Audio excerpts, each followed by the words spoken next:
Good evening, ladies and gentlemen. Welcome to the Week 7 of 59 North High School Sports Preview Show. We missed last week, had open house here at the school, so didn't get to bring it in and do the show and talk about the games this last week, or 2 weeks ago, and what was coming into last week. But we can talk about the closing of last week and how the games went. If you're just tuning in, hadn't watched us before, I'm Craig Irwin, 59 North High School Sports. Sports writer for the Cleveland Advocate. Also run 59N highschoolsports.com, sports website, covering all the schools in our local area. Sports broadcaster for AM 1440 The Breeze and 92.3 The Eagle. And I'm also on Twitter at 59N High School Sports. To my right, Charlie Ballard, oldwaverlytext.com. He's a photo photographer. He's normally the guy behind the camera. Charlie Ballard with oldwaverlytext.com. I'm one of the football photographers for the last 4 or 5 years, and write an article for San Jacinto News-Times called At the Goal Line. What's up? Man, had a good week of football this last week. Yeah, it was. Had a game that ended up being a blowout that I thought was going to be a tighter game than what it was. Had another game that was tighter than what I thought it was going to be, and I thought it was going to be more of a blowout. So really just an unbalanced, if you will, football schedule. Yeah. And it goes more than just in District 22 3A. Stepping down into 19 4A, there was even a couple games over there that really surprised me, and we'll get to those. Yeah, that was kind of upset. And, I'll just go ahead and spill the beans. Humble beat Dayton. Yep. And it's the first time in several years that I can remember Humble even being that competitive to beat Dayton, and they did this last week. You've been making fun of me for going with Humble for 3 weeks? You're right. And I have been. And, Yep. and now they're 3-0, if you will. There's 9 teams in that district. So there's a, excuse me, there's just a lot. There's a lot that can happen in some tough football teams in that district. Yes. Because you got Summer Creek, you got Barbers Hill, you got Crosby, and Barbers Hill's one of them that's kind of fell off the table that I thought was going to be competitive. I thought Dayton would have been competitive. They fell off the table. Well, Barbers Hill was written up pretty good at the first of the season. They were, and they've lost some games, a couple games, but the games they have lost have been tough games. But sure. Let's get started. District 22 3A. Yes, sir. The heart and the home of where we're at. Starting out, I'm going to touch on the Cleveland-Huffman. Cleveland wins this game huge, 55-14. First time in a number of years that Cleveland has beat Huffman. And on top of that, beat them in Huffman. Huffman, I've said it early on this year, Huffman's really struggling to stop the run. Well, they got a young quarterback. Well, they do. And offensively, that really is – they're really struggling there. As far as putting up points, but defensively they just can't stop the run. Yeah, and that's a huge 55 problem. points. It shows it. That's a huge problem. Cleveland runs a spread option offense. Cleveland in the first quarter combined 7 plays for 143 yards and 21 points. Whenever you got a team that's putting up numbers like that, and I'll say this about Cleveland, they're definitely firing on all cylinders this year. Yeah. They've struggled in the past, and I say struggled. They've always been that third spot in the district. They haven't just been able to finish since Coach Maples has been there as the head coach for Cleveland's football team. And let's see, D.D. Jackson, Cleveland's quarterback, he rushed averaged 23.7 yards per carry, and that's just a huge number for a quarterback. I think he had, 4 touchdowns in that game. Eric Lewis had a touchdown. He was from 60 yards out. Every one of Cleveland's scores in that game were for 40-plus yards out. And, there's no red zone offense, if you will, because they're making those big breaks like Cold Spring actually does. Yes. So Cleveland wins that one, wins it big, 55-14, moves Cleveland 3-0. Huffman's 1-1. They had a bye the first week in district, so they got to play out. I know you want to wait for a little bit, but that almost will push Cleveland in the number 2 spot. I think it is. I really do. Depend on how Cleveland does for the rest of the year. You know? Cleveland has Liberty this week, so Liberty. There's a whole lot of talk that Cleveland's defense can't stop the run. I got news for you. Cleveland's defense is legit. They got all their starters back. They're firing on all cylinders on that side of the ball. They're actually putting all phases of the game together. I talked to Robert Howe Friday night after the Cold Spring game as I was going to see my wife, and he was headed home from Huffman. And he told me, he said, this team, he said he hasn't seen them play like this since Ricky Tullis was the head coach in Cleveland several years ago. And we'll get to that. That was the last time Cleveland won district. Yes. And was right before but right as Ricky left. And then we've had it, Cold Springs has had it back to back to back. So it's going to be real interesting whenever it comes down to the last week for Cold Spring. Yeah. And who's going to win that district game. And that's a whole nother story and a whole bunch of writing. It's going to be real good in the newspapers. I can promise you that. Oh, yeah. So moving on, Cold Spring at Splendora, and Cold Spring they annihilated Splendora. That's the only way I can put it. Well, like I was saying, you know, it's you have to be nice most of the time, but I don't think Splendora had a clue of how to stop the speed that Cold Springs gave them last week. They didn't, and you know, offensively, Splendora really struggled. Their highlight of their offense is Jay Bradford and the A&M commit, but you know, whenever you don't have an offensive line to pick up any blocks, or the opposing team's defense is just crashing in so hard, it's hard to get any positive yards. It was it was almost the end of the first quarter before they had a first down. It was the midway through the second quarter before they had the first down. And it's when they started, Splendora went to the air. Yeah. They finally got a first down. I think they threw for 67 yards. Jay Bradford had 26 yards rushing, and Stacy Renault had 24 yards rushing for the game. That's not in the first half, for the game. And whenever you can't get over 100 yards rushing against a team, you're really struggling. And I hope that Coach Milo and them, I hope they turn it around and really get their football team to going. They will. You want some stats on Cold Spring? I roughly figured some stats whenever I wrote my article for the Advocate. I really just wrote it on the first half. I know we had, I believe it was over 500 yards. 536 yards of total rushing for an average of 10.9, almost 11 yards per carry. Patrick Giddings, Douglas Johnson, Edward Hayes all had 100-yard games, 100-yard rushing games, and each one of them had touchdowns each. Along with Minnie Cooper and Tristan Allisack had touchdowns, along with Dalen Giddings. And that's just an arsenal. Tristan's just a receiver. Yeah.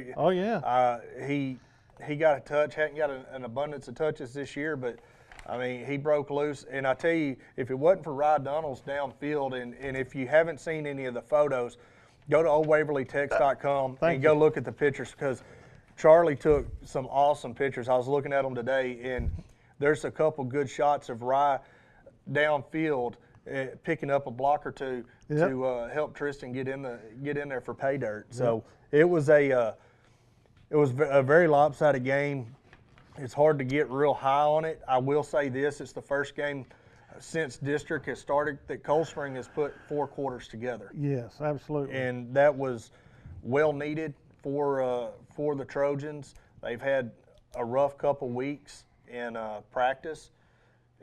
I say practice, a rough couple weeks starting the game and coming out in the second half and just really executing. We have a couple interviews from after the game that Charlie shot. We're going to go to them real quick, and we'll be back and we'll finish up the scoreboard.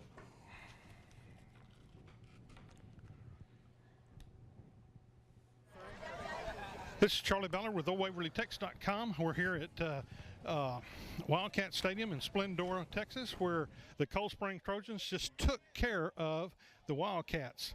54-0. On my left here is Jared Macharo and Brett Sykes. Yes. Okay, very good. Let me ask you, Brett, you're a junior quarterback this year. What do you think what do you feel your responsibility and your job is for this team as a junior quarterback? Are you going to be ready for next year? Yes, sir. I'm trying to do my best for the team and just help the team out, make it far, do the best I can for them. Let me see, Mr. Macharo, you are from Dallas, Texas, Yes, Cowboy Land. Yes, sir. Well, you've been here 2 years, correct? Yes, sir.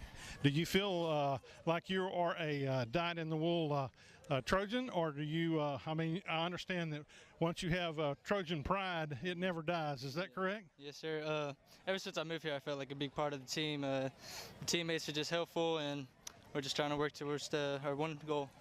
And putting on the red and black means a lot to you then. Oh, yes, sir. Very good. I think we already touched this, but you come from a long line of a legacy of Sykes in the Cold Springs area and in the San Jacinto County. How do you feel about that legacy? Do you want to continue that legacy, or you want to create your own? Or Yes, sir. I want to continue the legacy, but I want to help the team as much as I can. But of course, I'm going to keep the legacy going, do the best I can. very, very good. This deal, Dallas, Texas, you're very familiar with. That's where the state playoffs. What's it going to take? Both of you can answer this. What's it going to take for the Trojans this year to make it to the big show? This week of practice was really good. More practices like that will help us a lot. We're just working really hard to get to it. Yes, Jared, he's right. Just practicing hard and not going through the motions and working hard for each other. Maintaining a focus then, is that what you would say? Yes, sir. Very good. Okay, this one's kind of for both of you again. Cleveland just took care of Huffman for you pretty good. You know, Huffman used to be a thorn in y'all's side. They used to throw against you pretty good. You intercepted one today and pulled it back pretty good. So what's it going to take to beat Huffman this year? What do you think? Just a good week of practice, hard work, and just like we're practicing for Splendora, or Cleveland, or Huffman. Anybody Yeah, else? yeah. Just get after it. Yeah, just anybody. Okay, what do you think? Just a good week of practice and nothing more or less, and come out on top next Friday. Maintain your focus. Yes, Is that sir. what you're- Yes, sir. Very good. This is Jared. Jared. I'm having a hard time with that. Yeah. Jared Macharo, the starting tight end for the Cold Spring Trojans. This is Brett Sykes, the starting free safety and junior quarterback for the Cold Spring Trojans. They've just defeated 54-0 the Splendora Wildcats. Fellas, next week we're back home in good old Trojan Stadium, Cold Springs. I'm assuming it's going to be game on for Huffman, correct? Yes, sir. Very good. I'm Charlie Ballard with OldWaverlyTexas.com. We'll see you at the game. And we're back. Good interview, Charlie. And Thank you. you know, Macharo was so daggum tall you can't even fit him in the I whole felt like I was screen. looking at a skyscraper there. Yeah, I don't know what to do. 6'7" tight end for Didn't- Cold Spring Trojans. Didn't even fit in the frame of the No, he couldn't even fit in. You're gonna have to back up and Yeah, put Brett do on something. stilts next time. Make him look a little bit taller. Brett's a junior quarterback, backup second string quarterback for the Trojans, and Yeah. he did a great job Oh, coming he in late did. in the game. And I really like Brett Sykes. I like his athleticism. I like his attitude too. He does have good attitude. He played baseball for me years ago, and just a good kid, and really have a lot of respect for him for everything that he does, and doing a great job as a defensive back for the Trojans.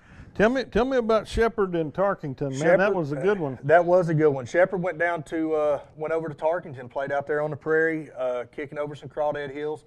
But Shepherd come out on top 27-7. It was Tarkington's homecoming.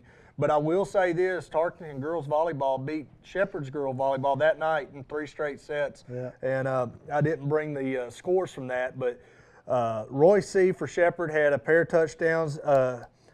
Travion Brooks had a touchdown, and then Hunter Johnson scored the only touchdown for Tarkington in that game. And Hunter is really an athletic quarterback, and you know, Coach Carpenter is doing a good job with those kids, and you can only be as good as what your talent's carrying you. And you know, Alex Latham, he's been doing a good job as a receiver, catching a lot of balls.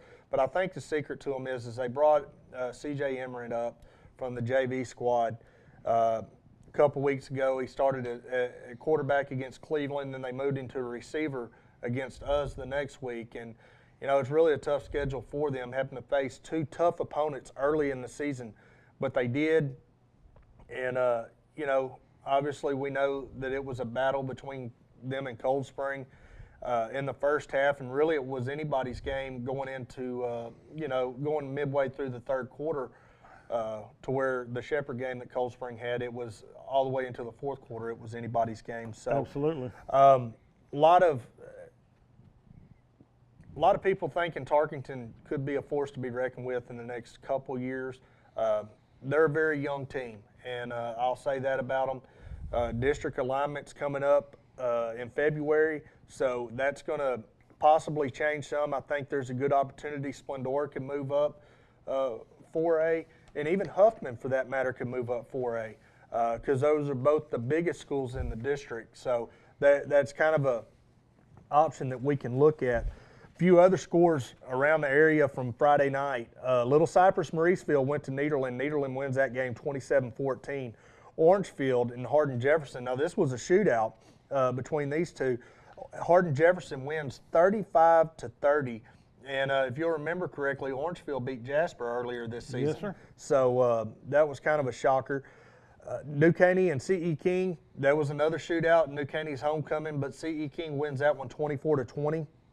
Kingwood Park and Summer Creek. Summer Creek is still going. Still going strong, still undefeated. 20-17 was their final. And Humble at Dayton, game I talked about earlier in the show.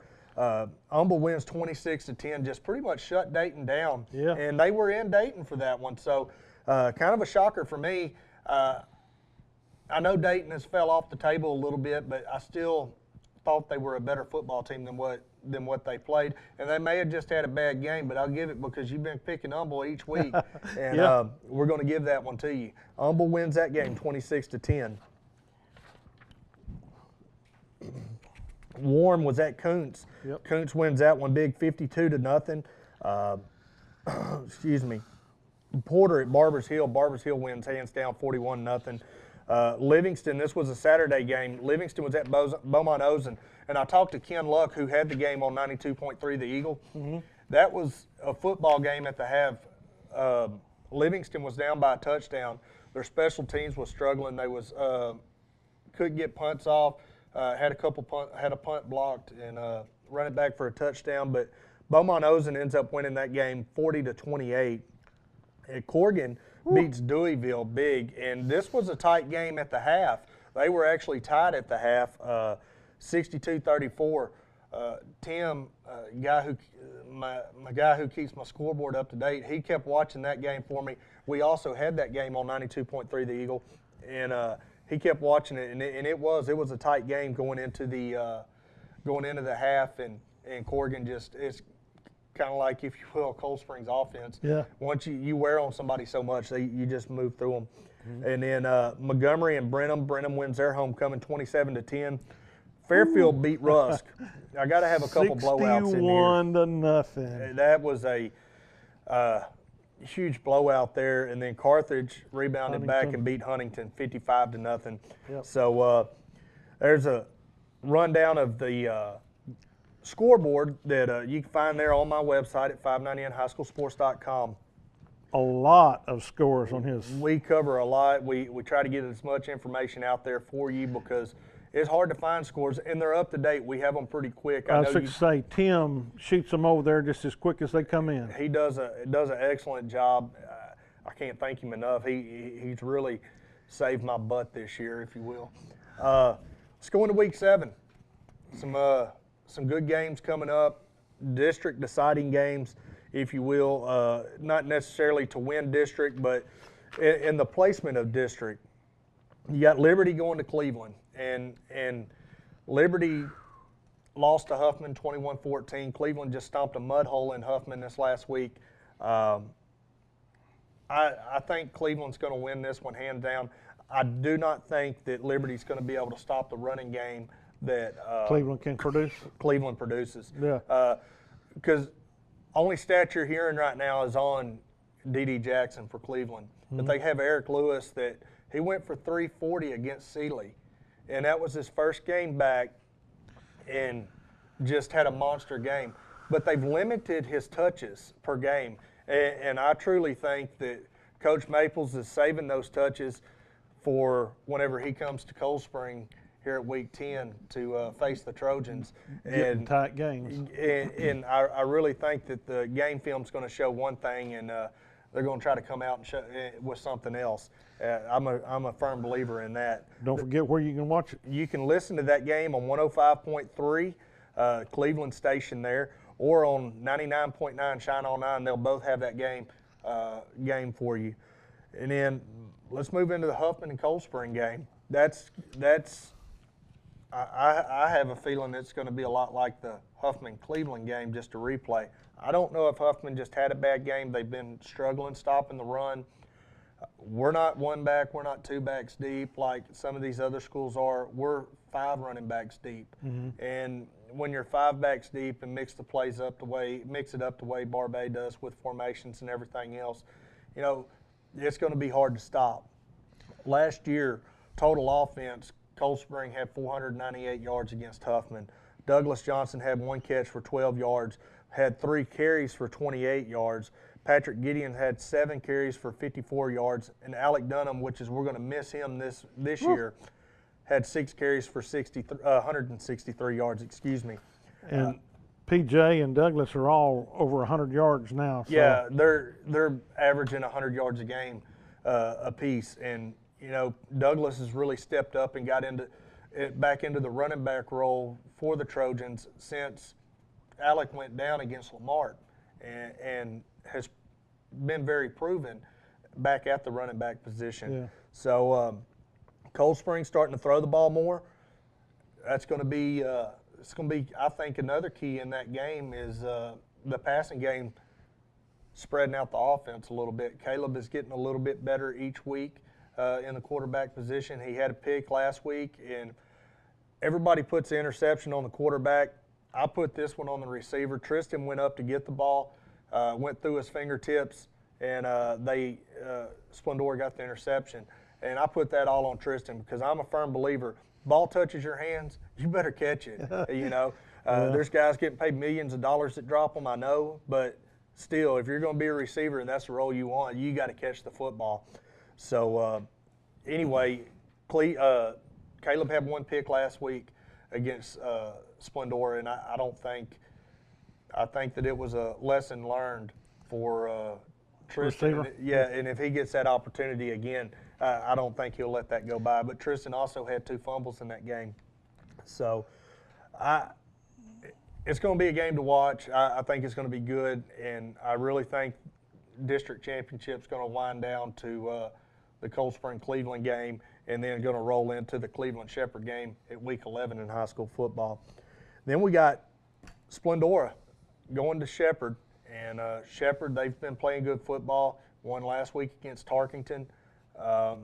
Still without their starting running back, Devontae Green, collarbone injury. But they're doing all right. They're doing good. They're putting points on the board, having to rely on some more underclassmen getting touches. And it's nothing but building experience for the Pirates. And, you know, I think in the next 2 years they're going to be a good football team next year also to watch. They're really doing a good job. Other games going on in the area. We're going to go 19-4A. Crosby's going to be at C.E. King. Dayton will be at Porter. Summer Creek will be at Humble. That's going to be, I feel like that's going to be a blowout, just my personal opinion. Thursday night, I skipped this one. Thursday night, Deweyville's going to be at Shiro, Anderson-Shiro.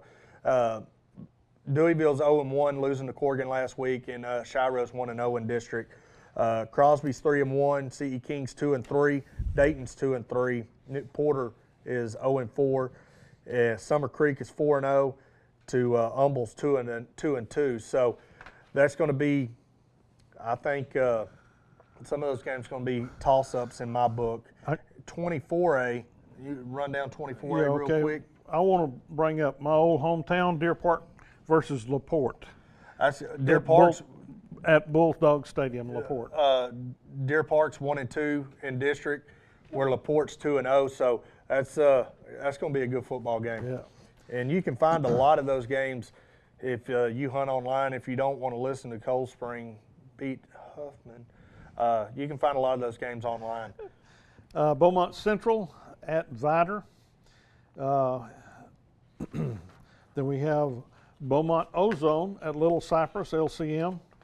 Lumberton at Livingston in the jungle, I assume. Yes, that is in the jungle. That game will be on 92.3 The Eagle. Right. Port Neches Groves at Nederland. Baytown Lee at Pearland Dawson. That's going to be a. Pearland's going to run through Baytown Lee. Pearland, I don't know what it is. They always have a good team. Yeah, they do. They don't rebuild; they reload a lot like Cold Spring does. Friendswood at Goose Creek Memorial. Galena Park at Santa Fe. Galveston Ball at Texas City. Texas City is another good one. Yeah, they are. In 23A, Center's going to Carthage. Both teams are 1-0 in district. That's going to be a good football game. And Jasper is going to be at Diboll, and I'm going to pick Jasper in that game there. 21-3A, Hampshire Finette. They're 1-2 on the season. They're going to be at Bridge City, who is also 1-2. Hardin Jefferson is 1-1. They're going to be at Buna, who's 1-2. And then West Orange Stark is at Orangefield. West Orange Stark 2-0, Orangefield 1-2. I'm going to pick West Orange Stark in that. And then, of course, District 3A, the 1-1 Huffman Falcons going to be at the 3-0 Cold Spring Trojans here at Trojan Field. Liberty will be at Cleveland. Liberty's 1-1. Cleveland's 3-0. Splendora 0-3 in district is going to be against the 1-1 Shepherd Pirates. That's games in Shepherd at Pirate Stadium, 7:30 kickoff at all of those games. Let's roll to our pick'em. I thought you'd never ask. I know we like to do these, Yes. getting our pick'ems. Got a few games that we're going to run down to see who can beat who, if you will, out of me and Charlie. Start out with I'll let you start first last time, so I'm gonna start this time. Okay. Liberty at Cleveland. I'm going to have Cleveland, and I'm going to say by 40 points. I'm going to stretch it on that one. Whew. Who you got? I got Cleveland. You're going to go with Cleveland. Shepherd and Splendora. Shepherd. And I'll say Shepherd by 3 touchdowns. 3 touchdowns. Three touchdowns. That's a good guess right there. Huffman and Cold Spring. You pick this one because it depends what Cold Spring football team shows up. If the one shows up against Shepherd and the one that showed up against Tarkington shows up.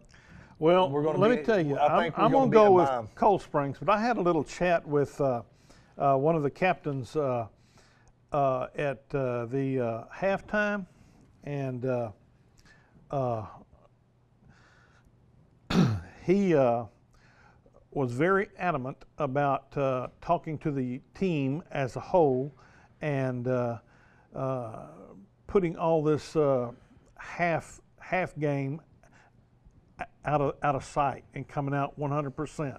Stepping up and being a leader is what it sounds like to me, and that's probably what they needed. What they need is a leader to step up and say, "Hey, get your head focused. Let's play football." Well, that's Patrick Giddings, and I admire the gentleman. He took the game at heart. He said whenever he walks on the field and gives it 110%, he expects his teammates to also, and I don't blame him. I don't either. You know, Cold Spring against Splendora, their penalties were down from what they have been. I mean, whenever you're giving up 70-plus yards a week in penalties just in the first half, you're giving the length of a football field and you're giving a touchdown away in my book. So if Cold Spring comes out and plays football like they did last week against Splendora, I think that Cold Spring's going to win the game big. Okay. If they come out and play second half football like we've also seen them do, I think that it's going to be a 1 or 2 touchdown game. Yeah. And it's not going to be the blowout that we think that we should have. Lumberton. Lumberton and Livingston. Livingston. I'm going Lumberton. I know. I want Livingston to win. Coach Rose, super good guy. He won't ever match up with Cold Spring in the pre-district. He won't do it. If I keep picking Livingston enough, well, they'll get one. They'll get one eventually. Well, I'm going to go with Lumberton. Groveton and Hemp Hill. Well, I'm not real sure. I would go with Groveton. I'm going Groveton too. New Waverly, Corrigan. Corrigan. I'm going Corrigan all the way. New Waverly's just down the road, but I don't think that they're going to be able to keep up with the running game that Corrigan's putting up. Corrigan's playing really good football, and I look for them to make a good run into the playoffs. I'd like to thank Trojan News Network letting us set up shop here on the beautiful Lake Livingston, right here behind us. I really appreciate them. Their video class, they're setting up, they let us come in here and set up shop and do this. Another reminder, the pregame or postgame show Friday night is going to be at Paradise Grill right here just off the square in Cold Spring. So get you a burger and talk football. That's what it's about. The show, I normally run through all the scores for an hour and try to get me a bite to eat, and I'm more than happy to sit around and talk football till the daylight. I really am. I love. And folks, he can talk till daylight about football. I can do it all night long. I mean, if I wouldn't have been up 40 hours by the time I got to where I was laying down Friday night, I could have been up all night talking about it. I had to, Robert Howell and I had to cut it loose because it was getting so late. And, you know, so tune in. That'll be on 92.3 The Eagle and AM 1440 The Breeze. You can stream it from my website, www.59nhighschoolsports.com. You can also stream it on mine now. At Old Waverly Tex. And .com. go check out the new little radio station Charlie's got up there. It's pretty cool. I was checking it out today. And, you know, thanks for your time. I appreciate y'all tuning in, and we'll see you at the game.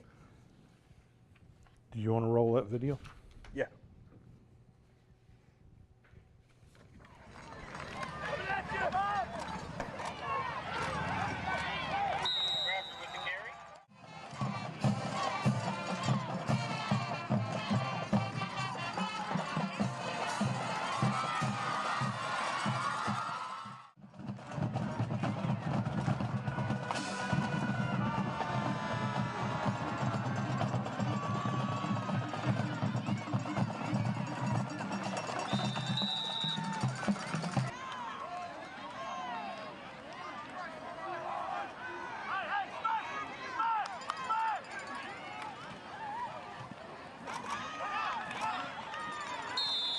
Renault with the carry.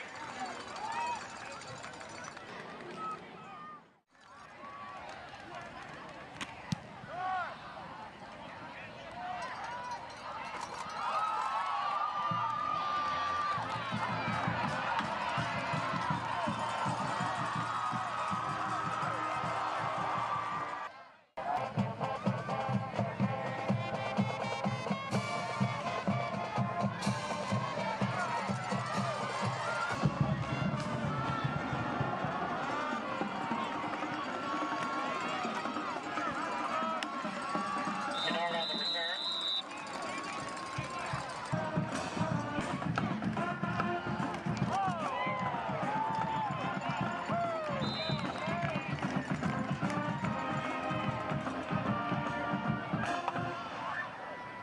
Kennard gets stopped in the backfield.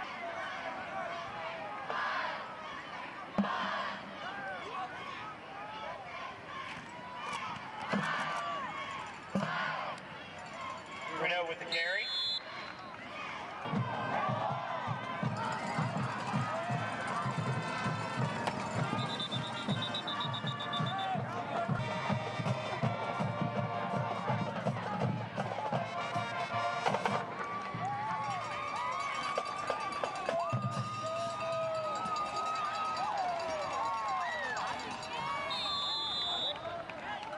Johnson with the carry. Trojan.